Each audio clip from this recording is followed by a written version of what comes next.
Whoa. If isn't Tom, do you know the worst part about creating a superhero movie? Suddenly you're allowed to create the whole universe. And the first thing you learn is you're the last guy to create a superhero movie. Fortunately, you're about to become someone much bigger. You think it's cool playing Spider-Man once, but once you sign this contract, you become the face of Peter Parker himself. Not a Spider-Man, the Spider-Man.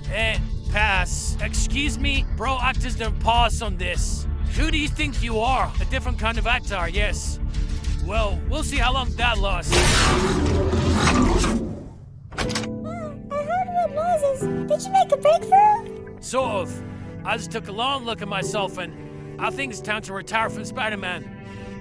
That's okay. You have to use going to pool anyways. Yeah, let's get married now and I'll just give the role to Owen Cooper.